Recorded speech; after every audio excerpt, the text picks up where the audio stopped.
हेडलाईन्सचे प्रायोजक आहे NBC bearings, लांब पळण्यासाठी। आमची आघाडी हाच आमचा सामुदायिक चेहरा। ठाकरेंच्या मुख्यमंत्री पदाच्या चेहऱ्याबाबत शरद पवारांचं महत्त्वाचं वक्तव्य। पवारांचं वक्तव्य योग्य। कोणतेही सरकार बिनचेहऱ्याचं असू नये। राहुल गांधींचा चेहरा पंतप्रधान पदासाठी समोर ठेवला असता तर 25 जागा वाढल्या असत्या। संजय राऊतांची प्रतिक्रिया।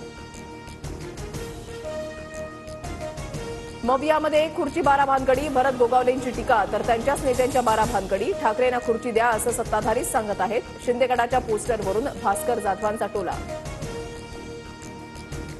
विधान भवनाच्या पायऱ्यांवर सत्ताधारी विरोधक आमने सामने। किस्सा खुर्ची का? शिंदे गटाच्या आमदारांची घोषणाबाजी। लोकसभा आणि विधानसभेत फरक। अजित पवारांच्या नेतृत्वात आम्ही विधानसभेत जिंकणार। हसन मुश्रीफांची प्रतिक्रिया। 10 वर्ष झोपा काढत होते का? बेकायदा बांधकामं पाडणं म्हणजे उशिरा सुचलेलं शहाणपण। शरद पवारांचं मुख्यमंत्री शिंदेंच्या no closure on the bulldozer वक्तव्याला उत्तर। ड्रग्ज विक्री करणाऱ्यांवर कारवाई करायला सुरुवात। खड्ड्यातून काळा पैसा पांढरा केला त्यांच्यावरही कारवाई होणार। मुख्यमंत्री शिंदेंचा निशाणा।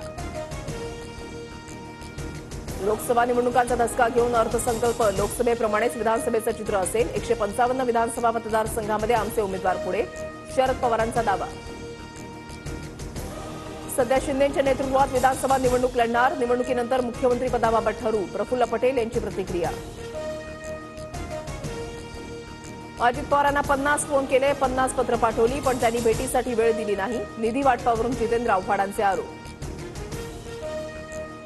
लोकसभेला आम्हाला सांगितलं होतं राज्यसभा विधान परिषद देऊ। भाजपच्या मोठ्या नेत्याने मला शब्द दिलाय। राज्यसभेच्या तिकिटावर महादेव जानकरांची प्रतिक्रिया। विधान परिषदेच्या 5 जागांसाठी भाजपने 18 नावं दिल्लीला पाठवली। रावसाहेब दानवे, पंकजा मुंडेंच्या नावाचा समावेश। सूत्रांची माहिती। विधान परिषदेसाठी भाजपच्या नावांची यादी आज दिल्लीतून येईल असं वाटतंय। विधान परिषदेमध्ये भाजपचा सभापती असावा। चंद्रशेखर बावनकुळेंची माहिती। राज्यातलं माहिती सरकार मोदी शहांची नकली संतान। अर्थसंकल्पावर टीका करताना संजय राऊतांचं वक्तव्य।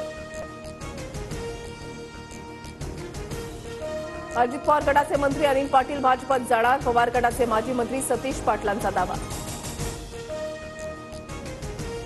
राज्याच्या मुख्य सचिवपदी सुजाता सौनिक यांची वर्णी लागण्याची शक्यता। महसूल विभागाचे अतिरिक्त मुख्य सचिव राजेश कुमार आणि इक्बाल सिंह चहल यांच्याही नावाची चर्चा। पुण्यात 5व्या दिवशी बुलडोझर कारवाई। कोंढवा परिसरातील पब, बार आणि हॉटेलचं अनधिकृत बांधकाम जमीनदोस्त। शिंदे गटाचे बीडचे जिल्हा प्रमुख कुंडलिक खांडेंना अटक। ज्ञानेश्वर खांडेंना झालेल्या मारहाण प्रकरणामध्ये कारवाई। एनटीएकडून यूजीसी नेट परीक्षेची तारीख जाहीर। 21 ऑगस्ट ते 4 सप्टेंबर दरम्यान परीक्षा घेतली जाणार। नीट परीक्षा रद्द करा। 12वीच्या मेरिटवरच मेडिकल प्रवेश द्या। तमिळनाडूचे मुख्यमंत्री एम.के. स्टॅलिन यांच्यासह 8 मुख्यमंत्र्यांचं पंतप्रधान मोदींना पत्र। मुंबईतल्या म्हाडाच्या 1900 घरांसाठी जुलै महिन्यामध्ये लॉटरी। ऑगस्टमध्ये सोडत प्रथमच मध्यम आणि उच्च उत्पन्न गटातील लोकांसाठी घरांची उभारणी। पुण्याच्या वानवडीमध्ये 14 वर्षीय टँकर चालकाची रस्त्यावरील नागरिकांना धडक। अल्पवयीन मुलासह वडील पोलिसांच्या ताब्यात। मराठवाड्यामधल्या अनेक भागात अजूनही दमदार पावसाची प्रतीक्षा। धरणातील पाणीसाठा घटला। पाणी टंचाईचं संकट। पावसाअभावी पेरण्याही खुळवल्या।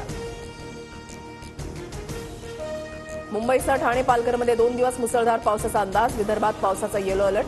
मध्य महाराष्ट्रामधील पुणे, सातारा जिल्ह्यातही पावसाचा जोर वाढणार।